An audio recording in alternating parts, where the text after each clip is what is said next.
another one, sometimes 2, 3 at the same time. What kind of, this is animal behavior. Animals do that. Human beings are supposed to mate for life. Huh? But even then they can't. Now the divorce rate is going higher and higher.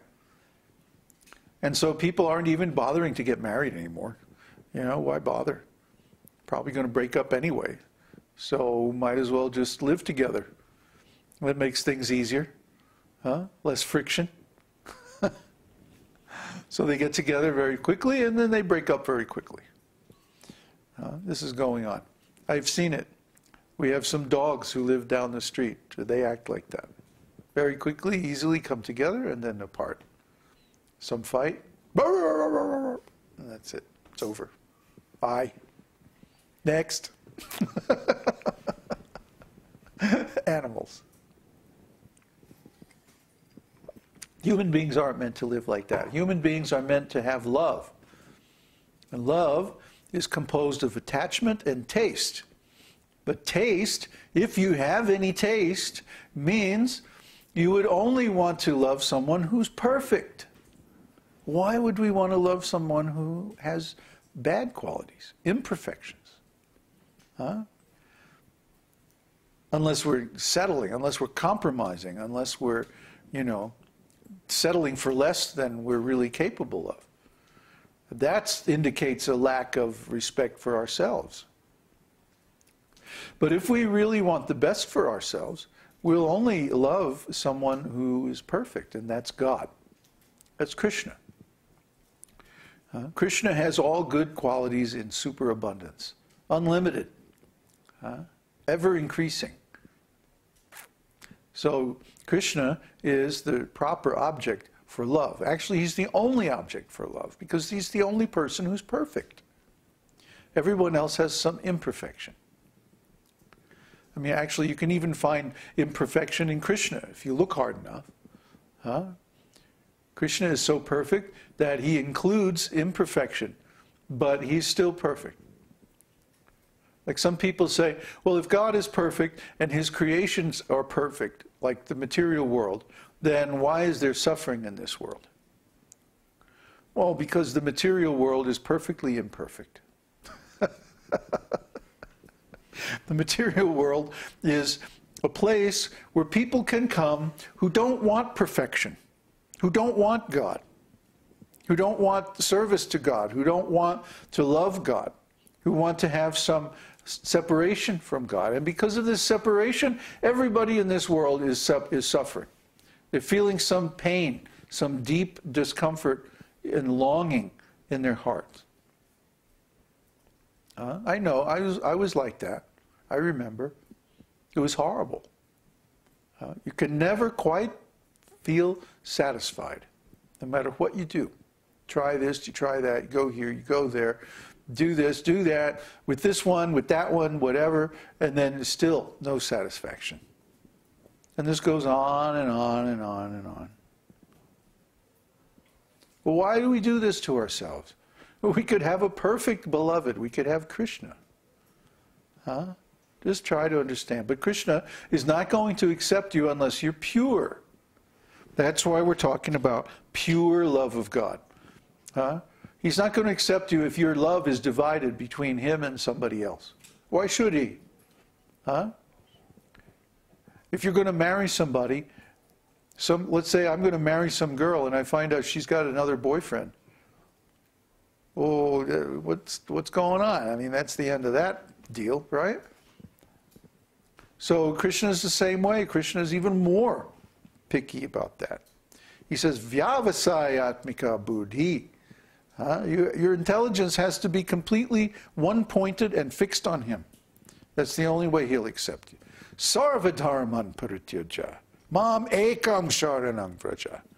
He says, give up all other different kinds of religion and only surrender to me. Surrender to me alone. Then I'll protect you and I'll save you from all sinful reactions. Okay? Otherwise, forget it. No deal. Sorry. Next. Try to understand. He's the supreme. He's the top. That's it. You can't go any higher. That's it. He's the absolute, from which all else has come. So if we love him, then we achieve satisfaction. But we have to be pure. We have to get rid of all of our impurities. So great authorities like Bhishma have explained that love of Godhead means completely giving up all so-called love for any other person. According to Bhishma, love means reposing one's affection completely upon one person, withdrawing all affinities for any other person. This pure love can be transferred to the Supreme Personality of Godhead under two conditions: out of ecstasy and out of the causeless mercy of the Supreme Personality of Godhead himself. In other words, everyone has the desire to love. Everyone has the power to love. Every spirit soul has, at his core, the desire to love. But now, at the moment, our love is divided among so many different things. Our attachment, our pleasure, our identification is divided amongst many, many different things. So how do we direct this love only towards Kṛṣṇa? If we accept the Vedic philosophy that Kṛṣṇa is the perfect object of love, then how do we transfer our love to Kṛṣṇa? So Bhishma is saying either out of ecstasy or out of the mercy of Kṛṣṇa himself. So now we're going to examine those. Ecstasy. Ecstatic love of Godhead can be potently invoked simply by following the rules and regulations of devotional service as they are prescribed in the scriptures, under the direction of a bona fide spiritual master. There's your answer. You want to know how? Follow the rules and regulations of devotional service as they're given in the scriptures under the direction of a bona fide spiritual master. You notice the very careful selection of words here. You follow the rules and regulations as they're given in the scriptures. Not as you think they should be, not as you guess they might be, not as you would like them to be, not as you imagined them to be, but as they are given in the revealed scriptures, not any other way. And under the direction of a bona fide spiritual master, not independently, not whimsically, not with your friends, not with your mom's cat, not with anybody, but under the direction of a bona fide spiritual master. And not a rascal spiritual master, a bona fide spiritual master. And the definition of a bona fide spiritual master is one who is situated in the disciplic succession and who is following the order of his spiritual master, the instructions of the Vedas, and the examples of the great souls in the disciplic lineage coming down from Kṛṣṇa. That's a bona fide spiritual master. In the 11th canto, 2nd chapter, verse 40 of Śrīmad-Bhāgavatam, this ecstatic love, born of the execution of regulative devotional service, is explained. A devotee, in the course of executing the regulative principles of devotional service, develops his natural Kṛṣṇa consciousness, and being thus softened at heart, he chants and dances like a madman. While performing chanting of the holy name of the Lord, he sometimes cries, sometimes talks wildly, sometimes sings, and sometimes, without caring for any outsider, dances like a madman.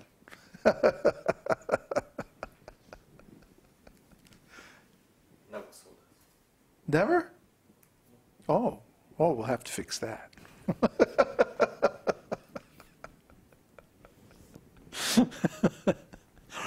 In the Padma Purana, there is a statement about ecstatic love born of spontaneous affection. Chandrakanti, a celebrated fair-faced girl, rigidly observed celibacy in order to obtain Kṛṣṇa as her husband. She always engaged herself in meditating on the transcendental form of the Lord, and she always chanted the glories of the Lord. She did not desire to accept anyone else as her husband. she had firmly decided that only Lord Krishna would be her husband. Mirabai was like that too. There are many examples of beautiful ladies who decided, well, why should I marry some ordinary schmuck? Well, I should marry Krishna, you know? And we feel like that too. Why should we get involved in some love affair with some ordinary human beings? Huh? What's going to be the profit in that? It's only going to be trouble. That's our experience. You know, we're experienced. Huh? We've been around. We tried this and that. And guess what?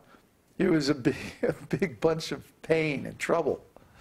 So now that we are exclusively directing our loving attachment towards Krishna, we're happy, we're satisfied.